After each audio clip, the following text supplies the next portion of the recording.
Hi, ഞാൻ മോളമ്മയാണ്. ഈ sugar ബാറിൽ നിന്നും നമുക്കേ കുറച്ച് ബീഫിനെ ഉലർത്താം. അതും നല്ല ഡ്രൈ ഫ്രൈ ആയിട്ട് ഉലർത്തിയെടുക്കാം. നല്ല ഫ്രഷ് ആയിട്ട് ബീഫ് മേടിച്ച് വെച്ചിട്ടുണ്ട്. ഇനിയും 1 കിലോ ബീഫ് എടുത്ത് കഴുകി അരിഞ്ഞ് വൃത്തിയാക്കി വെക്കാം. വെള്ളം വാർത്ത്, അതായത് വാലയ്ക്ക് വെച്ച് വെള്ളം മുഴുവൻ മാറ്റിയതിന് ശേഷം ഒരു പാത്രത്തിലേക്ക് ഇടാം. അതിലേക്ക് 3-4 table spoon Kashmiri chilli powder നിങ്ങളുടെ എരിവിനനുസരിച്ച് ആഡ് ചെയ്തോണേ. ഞാനൊരു 4 ടേബിൾ സ്പൂൺ ആഡ് ചെയ്തിട്ടുണ്ട്. പിന്നെ 2 ടേബിൾ സ്പൂൺ മല്ലിപ്പൊടിയാണ് ആഡ് ചെയ്യുന്നത്. 4 ടേബിൾ സ്പൂൺ തന്നെ മീറ്റ് മസാല പൗഡറാണ് ആഡ് ചെയ്യുന്നത്. പിന്നെ ഒരു 2 നുള്ള് മഞ്ഞൾപ്പൊടി ആഡ് ചെയ്യാം. ആവശ്യത്തിന് ഉപ്പ്. ഫ്രഷ് ആയിട്ടുള്ള കറിവേപ്പിലയുടെ 2 തണ്ട് അടർത്തിയിടാം. ഇനിയും കൈ ഉപയോഗിച്ച് നന്നായി ആ മസാല ബീഫിലേക്ക് തിരുമ്മി പിടിപ്പിക്കണം. ബീഫിലേക്ക് നന്നായി മസാല ഇറങ്ങും എന്ന് ഉറപ്പ് വന്നതിന് ശേഷം നമുക്ക് തിരുമ്മി വെച്ചത് ഒരു അരമണിക്കൂറോളം റെസ്റ്റ് ചെയ്യാൻ വെക്കാവുന്നതാണ്. പിന്നെയുണ്ടല്ലോ, എനിക്ക് സമയമില്ലാത്തത് കൊണ്ട് പെട്ടെന്ന് പണി തീർക്കാൻ വേണ്ടിയും ഞാനിതിനെ ഡയറക്റ്റ് വേവിച്ചെടുക്കുമായിരുന്നേ. സമയമുണ്ടെങ്കിൽ ഒരു അരമണിക്കൂർ വെച്ചാൽ ടേസ്റ്റ് ഒന്നുകൂടെ അടിപൊളിയാവത്തേ ഉള്ളൂ. അപ്പോൾ അത്രയേ ഉള്ളൂ. നന്നായി തിരുമ്മി യോജിപ്പിച്ചതിന് ശേഷം ഒരു കുക്കറിലേക്ക് മാറ്റി നമുക്കിതിനെ വേവിച്ചെടുക്കാവുന്നതാണ്. ചിലവർ ഈ സമയത്ത് കുറച്ച് വെളിച്ചെണ്ണ കൂടെ തിരുമുന്ന നേരത്തെ ഇടുവേ, ഞാനിടുന്നില്ല. കുക്കറിലേക്ക് ബീഫിനെ മുഴുവനിടാം. 1 കപ്പ് വെള്ളവും കൂടെ ഒഴിച്ച് നമുക്ക് വേവിച്ചെടുക്കാവുന്നതാണ്. എനിക്ക് 3 വിസിലാണ് വേകാനായിട്ട് എടുത്ത സമയമേ. നന്നായി വെന്ത് കിട്ടിയിട്ടുണ്ട് ആ സമയം കൊണ്ട്. നല്ല രീതിയിൽ വീഡിയോ എടുത്തുകൊണ്ടിരിക്കുമായിരുന്നേ. ഇപ്പോൾ കുക്കി കയറി വരും. വേറൊന്നുമല്ല, അമ്മ പാത്ത് വെച്ചിരുന്ന എന്തോ സാധനം അവൾ അടിച്ചു മാറ്റിയിട്ടുണ്ട്. അത് കയ്യോടെ പൊക്കിയതാണ്.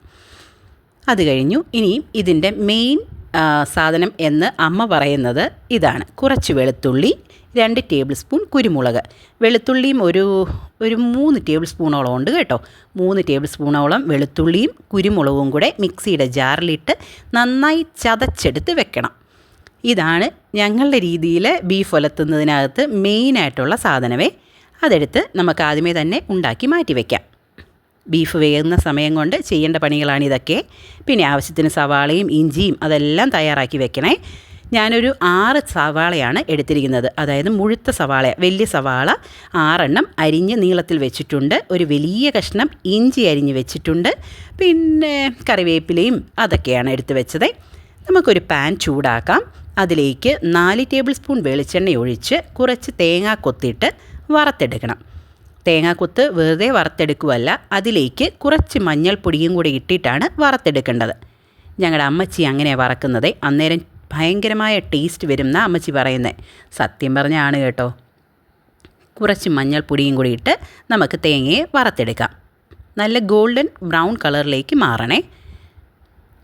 പിന്നെയുണ്ടല്ലോ, ഞാനിടുന്ന വീഡിയോസൊക്കെ നിങ്ങൾക്ക് ഇഷ്ടമാകുന്നുണ്ടെങ്കിൽ ലൈക്ക് ചെയ്യാനും ഷെയർ ചെയ്യാനും സബ്സ്ക്രൈബ് ചെയ്യാനും മറക്കരുതേ. ഫേസ്ബുക്കിലാണെങ്കിൽ മോളമ്മ മാത്യൂസ് എന്ന എൻ്റെ പേജ് ഫോളോ ചെയ്യാനും മറക്കരുത്. തേങ്ങ വറുത്ത് കോരിയതിന് ശേഷം അതേ എണ്ണയിലേക്ക് തന്നെ നമുക്ക് കടുകിട്ട് പൊട്ടിക്കാം. ഇനിയും അരിഞ്ഞു വെച്ച ഇഞ്ചിയുണ്ടല്ലോ, ഒരു വലിയ കഷ്ണം ഇഞ്ചിയാണ് അരിഞ്ഞു വെച്ചത്. അത് മുഴുവനായിട്ടിട്ട് അതൊന്ന് ചെറുതായിട്ട് സോട്ട് ചെയ്യാം. അതിൻ്റെ ഒരു പച്ചമണമൊക്കെ മാറിയതിന് ശേഷം നമ്മൾ അരിഞ്ഞു വെച്ചിരിക്കുന്ന സവാള, 6 വലിയ സവാളയാണ് ഞാൻ എടുത്തിരിക്കുന്നത്. ആ സവാള നീളത്തിലരിഞ്ഞതാണ്. അതും കൂടെ ഇട്ട് നമുക്ക് വഴറ്റാവുന്നതാണ്.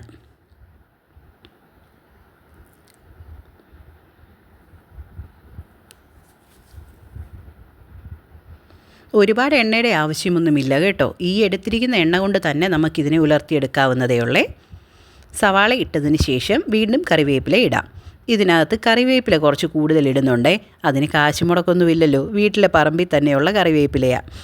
അപ്പോൾ അത് ആവശ്യത്തിൽ കൂടുതൽ ഇട്ടോട്ടെ, അപ്പോൾ ടേസ്റ്റ് കൂടത്തേ ഉള്ളൂ. കുറച്ച് ഉപ്പും കൂടെ ആഡ് ചെയ്ത് നമുക്ക് നന്നായി അതിനെ ഒന്ന് വഴറ്റിയെടുക്കാം.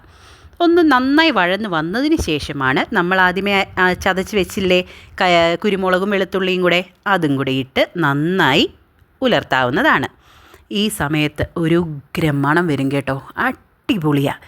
അതൊരു അനുഭവിച്ചറിയേണ്ട തന്നെ ഒരു സുഖമാണ് കേട്ടോ. ഇനിയും ഇതും കൂടെ ഇട്ടതിന് ശേഷമാണ് നമ്മൾ വേവിച്ച് വെച്ചിരിക്കുന്ന ബീഫിനെ മുഴുവനായിട്ട് ആഡ് ചെയ്യുന്നത്. ഇനി വേറെ മസാലപ്പൊടികളൊന്നും ആഡ് ചെയ്യത്തില്ല കേട്ടോ. ആദ്യം ഇട്ടത് മാത്രമേ ഉള്ളൂ. ഇനിയും ഇതിനെ ഹൈ ഫ്ലെയിമിൽ വെച്ച് വെള്ളം വറ്റുന്നത് വരെ ഇളക്കി ഉലർത്തിയെടുക്കാവുന്നതാണ്. അതിനുശേഷം ചെറിയ തീയിലേക്ക് മാറ്റണം. എന്നിട്ട് പതുക്കെ ഉലർത്തിയെടുക്കാവുന്നതാണ്. അന്നേരം നല്ല ഡാർക്ക് ബ്ലാക്ക് കളറിലേക്ക് ഉലർത്തി കിട്ടുന്നതാണ്. അത്രയേ ഉള്ളൂ. അടിപൊളി റിസൾട്ടാണ് കേട്ടോ. പറയാൻ മറന്നു, തേങ്ങാക്കൊത്ത് ഇട്ടില്ല ഞാൻ. തേങ്ങാക്കൊത്തൂടി ഇട്ടിട്ടാണ് നമ്മൾ ഈ ഉലർത്തിയെടുക്കുന്നത് കേട്ടോ. എന്താണേലും ഒന്ന് ട്രൈ ചെയ്ത് നോക്കണം. അടിപൊളി റിസൾട്ടാണ് കേട്ടോ. നമ്മുടെ ഈസ്റ്ററിന് നല്ല ചൂട് വെള്ളയപ്പത്തിൻ്റെ കൂടെ ഈ മൊരിഞ്ഞ ബീഫ് ഉലത്തിയതും കൂടെ കൂട്ടി കഴിക്കാൻ എൻ്റെ ദൈവമേ, പറയാൻ തന്നെ പറ്റുന്നില്ല. അടിപൊളി റിസൾട്ടാണ്. കണ്ടോ, നല്ല മൊരിഞ്ഞ ബീഫ് കിട്ടിയിട്ടുണ്ട് കേട്ടോ. അപ്പം ഞാൻ തന്നെ ഇനിയും എങ്ങനെ ഉണ്ടെന്ന് നോക്കിയിട്ട് നിങ്ങളോട് പറയുന്നതാണേ. കുക്കി മോടി വരുന്നുണ്ട്. അടിപൊളി റിസൾട്ടാണ് കേട്ടോ. വായി വെള്ളം വന്നു, അതാ പറയുന്നതിൻ്റെ ഇടയ്ക്ക് ഒരു ഡിസ്ട്രാക്ഷൻ വന്നത്.